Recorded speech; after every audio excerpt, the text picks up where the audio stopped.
Hello guys, আসসালামু আলাইকুম। কি অবস্থা সবার? সবাই কেমন আছেন? আশা করি ভালো আছেন। আলহামদুলিল্লাহ আমিও ভালো আছি। বসনিয়া সম্পর্কিত ভিডিওর দ্বিতীয় অংশে আপনাকে স্বাগতম। আজকে আমি আপনাদেরকে বলবো যে পারমিট পাওয়ার আগ থেকে শুরু করে পারমিট পাওয়ার পর তারপর যে কাজগুলো থাকে সবগুলা করে একদম বসনিয়া পর্যন্ত ফ্লাই হওয়া পর্যন্ত আপনার কি কি করতে হবে এবং এভরিথিং আজকে আমি আপনাদেরকে এই ভিডিওর মাধ্যমে জানিয়ে দেব। তার আগে বলে নিই, আপনি যদি আমাদের চ্যানেলে নতুন হয়ে থাকেন তাহলে অবশ্যই চ্যানেলটি সাবস্ক্রাইব করে দিবেন এবং পাশে আসা বেল আইকনটি চেপে দিবেন। আর যদি অলরেডি সাবস্ক্রাইব করে থাকেন তাহলে অসংখ্য ধন্যবাদ। So let's get start the video. So এবার আসা যাক মূল বিষয়, সেটা হচ্ছে যে বসনিয়ায় ওয়ার্ক পারমিটের জন্য আপনার কি কি ডকুমেন্টস লাগবে সে বিষয়ে আসা যাক। ফার্স্ট অফ অল আপনার লাগবে হচ্ছে যে একটা পাসপোর্ট, বাট সেটা 6 মাস ভ্যালিডিটি থাকতে হবে। আই মিন পাসপোর্টের মেয়াদ সর্বনিম্ন 6 মাস হতে হবে। তারপর আপনার লাগবে হচ্ছে ইউরোপীয় স্টাইলের ছবি, বাট সেটা 45 বা 35 সাইজের হতে হবে, আপনারা সবাই জানেন। তারপর যেটা হচ্ছে সেটা হচ্ছে খুব গুরুত্বপূর্ণ একটা বিষয়, সেটা হচ্ছে যে দেখেন এটা কোম্পানি ভেদে আপনার উপর ডিপেন্ড করে যে কোনো কোম্পানি অনেক সময় আপনার মেডিকেল সার্টিফিকেট চাইতে পারে, আবার নাও চাইতে পারে, বাট বেশিরভাগ ক্ষেত্রে চায় না। এবং আগে এটা বাধ্যতামূলক ছিল, বাট এখন সেটা আর নেই।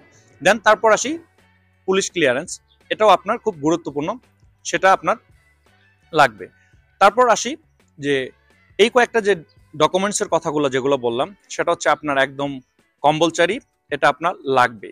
অ্যান্ড এখন যেগুলো বলতেছি সেটা হচ্ছে অপশনাল, সেটা আপনার কোম্পানি চাইতে পারে বা আপনার এজেন্সি চাইতে পারে। সেটা হচ্ছে যে আপনার যদি কোনো স্কিল ওয়ার্কার হন তাহলে সেক্ষেত্রে আপনার যে কাজের অভিজ্ঞতার যে একটা সার্টিফিকেট সেটা আপনার কাছে চাইতে পারে। তারপর যদি আপনি শিক্ষিত হন, আই মিন এডুকেশনাল পার্সন হন, তাহলে আপনার শিক্ষাগত যোগ্যতার যে সার্টিফিকেটটা সেটা। আর প্রকারভেদে এজেন্সি আপনার কাছে হয়তো বা আপনার কোম্পানি আপনার কাছে এক্সটার্নাল কোনো ডকুমেন্টস চাইতে পারে, সেগুলো আপনারা দিয়ে দিবেন। দেন এইসব নিয়ে আপনি একটা ভালো এজেন্সির মাধ্যমে ফাইলটা জমা করবেন। ফাইল জমা করার কতদিনের ভিতরে আপনার পারমিটটা আসে, এটা খুব গুরুত্বপূর্ণ একটা বিষয়। আমাকে সবাই কমেন্টস করেন ভাইয়া, কথাটা বোঝার চেষ্টা করবেন। তার আগে বলে নেই ছোট্ট একটা রিকোয়েস্ট, সেটা হচ্ছে ভিডিওটা যদি ভালো লেগে থাকে তাহলে অবশ্যই লাইক, কমেন্ট এবং শেয়ার করবেন। আর অ্যাটলিস্ট আমাকে সাপোর্ট করার জন্য হলো আমাদের চ্যানেলটাকে সাবস্ক্রাইব করে রাখবেন।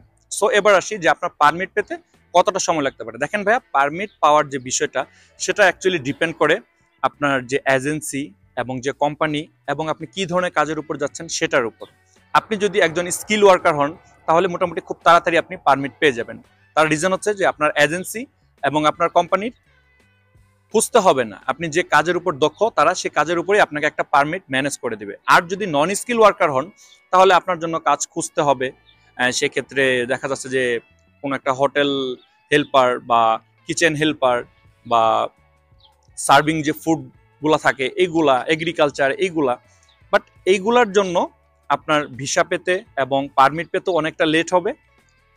এটা একটা সময় সাপেক্ষ ব্যাপার। বাট আসি যে অ্যাজ ইউজুয়াল এম্বাসি থেকে যে ঘোষণাকৃত সেটা হচ্ছে যে আপনার 45 থেকে 60 কর্মদিবসের ভিতর আপনি পারমিট পাবেন। এটা হচ্ছে তাদের সরকারি যে রুলস গুলা সেখান থেকে বলা যে আপনি 45 কর্মদিবস থেকে শুরু করে 60 কর্মদিবসের ভিতরে আপনি পারমিটটা পাবেন। বাট বললাম যে সেটা কাজের প্রকার ভেদে, এজেন্সি ভেদে এবং কোম্পানি ভেদে এটা কম বেশি হয়ে থাকে। বাট অ্যাট ইউজুয়াল বাংলাদেশ থেকে এখন যারা আবেদন করেন বেশিরভাগই আপনারা নন স্কিল ওয়ার্কার, কোনো অভিজ্ঞতা থাকে না, সেক্ষেত্রে এটা একটু দীর্ঘায়িত হতে পারে। সেটা 3 মাস, 4 মাস বা সময় সাপেক্ষে সেটা 6 থেকে 7 মাস পর্যন্ত লেগে যেতে পারে।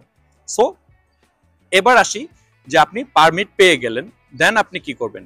এখন খুব ইম্পর্টেন্ট একটা কথা, আপনারা জানেন যে বসনিয়ার কোনো এম্বাসি বাংলাদেশে নেই, তার জন্য আপনাকে অবশ্যই ইন্ডিয়া যেতে হবে। এখানে একটা কথা নোটিস করে রাখি এবং এটা আপনারা ভালোভাবে শুনে রাখেন, সেটা হচ্ছে যদি কেউ আপনাকে বলে আপনার কোনো এজেন্সি বা থার্ড পার্টির মাধ্যম যার মাধ্যমে আপনি আবেদন করতেছেন যে আপনার ইন্ডিয়া যেতে হবে না, তাহলে সে ভুল বলতেছে এবং তার থেকে দূরে থাকার চেষ্টা করবেন। সেটা হচ্ছে আপনাকে ইন্ডিয়া যেতে হবে। ইন্ডিয়া যাওয়ার পর বেসিক্যালি আপনি সবকিছু জমা দেওয়ার পর কতদিনের ভেতরে আপনার ভিসাটা হওয়ার সম্ভাবনা থাকে। দেখেন বসনিয়ার ক্ষেত্রে মোটামুটি 15 থেকে 21 দিনে আপনার ভিসাটা হয়ে যায়। বাট সেক্ষেত্রে আপনারা জানেন যে এখন বর্তমানে আমাদের বাংলাদেশিদের জন্য ইন্ডিয়ার ভিসাটাও একটা খুব প্রবলেম। আর সবচেয়ে বড় কথা হচ্ছে যে সিঙ্গেল এন্ট্রি ভিসা। সো আমি বলবো যে সেটা হচ্ছে যে প্রকার ভেদে আপনার এম্বাসি থেকে মোটামুটি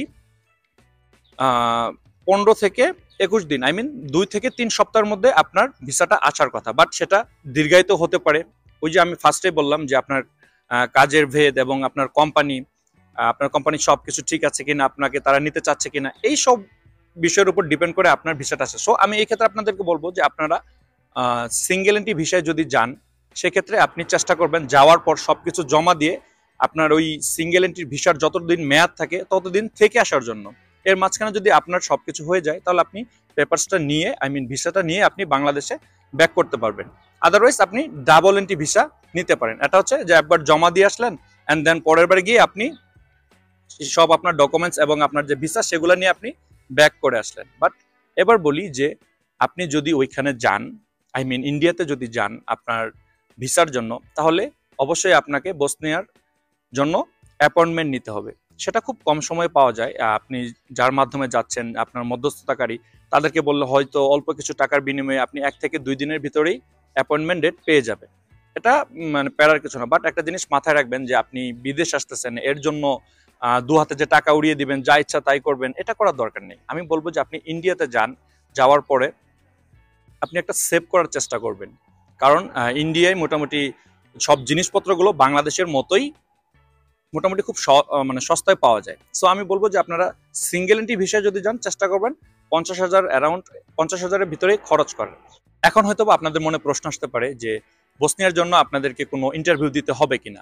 দেখেন ভাইয়া, এটা আগে লাগতো, বাট এখন মোটামুটি 95% কোম্পানিতে কাজের জন্য কোনো ইন্টারভিউ লাগে না। বাট কিছু কিছু কোম্পানি থাকে, আপনার যদি ইন্টারভিউ তারা নিতে চায়, তাহলে তারা সেটা এম্বাসির মাধ্যমে আপনাদেরকে নেবে। সেটা কি হতে পারে? সেটা বেসিক্যালি আপনি কোন কাজের উপর যাচ্ছেন তার যদি কোনো অভিজ্ঞ হয়ে থাকেন, আপনি যদি স্কিল ওয়ার্কার হয়ে থাকেন, তাহলে হয়তো আপনাকে বলতে পারে যে আপনি আপনার একটা ভিডিও এখানে সাবমিট করেন, অ্যান্ড দেন আপনার যে কোম্পানি তারা হয়তো বা এম্বাসির মাধ্যমে আপনাকে কিছু বলতে পারে।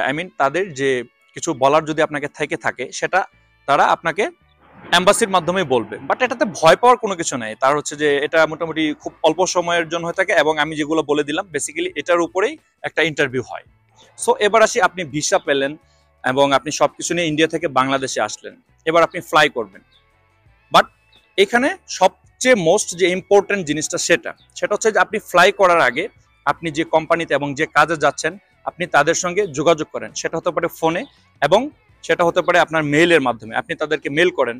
সো মেল করলে তারা আপনাকে রেসপন্স করে জানাবে যে আপনি 15 দিন বা 20 দিন এই সময়ের ভিতরে আপনি আসেন। সো আমি বলবো যে আপনারা বাংলাদেশে ভিসা নিয়ে আসার পর আপনারা যে যার মাধ্যমে যাচ্ছেন, যে কোম্পানিতে যাচ্ছেন, তাদের সঙ্গে যোগাযোগ করে দেন আপনি ফ্লাই করবেন। সো এবার আসা যাক যে এখানে আপনি যদি আসেন, আপনি যত টাকা খরচ হতে পারে, কেমন খরচ হতে পারে সে বিষয়ে কিছু কথা বলা যায়। খরচের যে ব্যাপারটা, সেটা অ্যাকচুয়ালি ডিপেন্ড করে আপনার এজেন্সি এবং আপনার কাজের উপর। আপনি যদি স্কিল ওয়ার্কার হন আর আপনার এজেন্সি যদি ভালো হয়, তাহলে আমি মনে করি মোটামুটি 6 থেকে 8 লাখ টাকা এনাফ। বাট সেটা কর্মভেদে এবং এজেন্সি ভেদে কম বেশি হতে পারে। এখানে একটা নোটিসেবল জিনিস, আমি যতটুকু তথ্য পেয়েছি, যাদের সঙ্গে আমার কথা হয়েছে, তারা আমাকে যেটা জানিয়েছে সেটা হচ্ছে যে দেখেন, আপনি যদি স্কিল ওয়ার্কার হন, আপনি যদি কাজের ক্ষেত্রে যান, তাহলে আপনার খরচটা কম হবে। আর যদি আপনি নন স্কিল ওয়ার্কার হন, সেক্ষেত্রে আপনার এজেন্সি আপনার জন্য কাজ খুঁজবে এবং তাদের একটা ডিমান্ড তারা বাড়িয়ে দেয়। সেটা মোটামুটি 8 থেকে 10 লাখ টাকা হতে পারে। বাট মাথায় রাখবেন, নন স্কিল ওয়ার্কার হলে আপনার খরচটাও বেশি হবে, সময়টাও বেশি লাগবে, সবকিছু বেশি লাগবে। সো আমি বলবো যে আপনারা যে যে বিষয়ের উপর অভিজ্ঞ বা পারদর্শী, আপনারা চেষ্টা করবেন সেই বিষয়ের উপর ওয়ার্ক পারমিট নিয়ে তারপর বসনিয়াতে আসার। সো ইনশাল্লাহ আমি আমার নেক্সট ভিডিওতে আপনাদেরকে বলবো যে বসনিয়াতে কোন কাজের চাহিদাগুলো বেশি এবং স্যালারি কেমন। ইনশাল্লাহ পরবর্তী ভিডিওতে সবকিছুই আপডেট দিব। পরবর্তী ভিডিওটি দেখার রিকোয়েস্ট রইল। আজকের ভিডিওটি আর বড় করতেছি না। যদি ভিডিওটি ভালো লেগে থাকে তাহলে অবশ্যই লাইক, কমেন্ট এবং শেয়ার করবেন। দেখা হবে অন্য কোনো একটা নতুন ভিডিওতে। সে পর্যন্ত সবাই ভালো থাকবেন। আসসালামু আলাইকুম।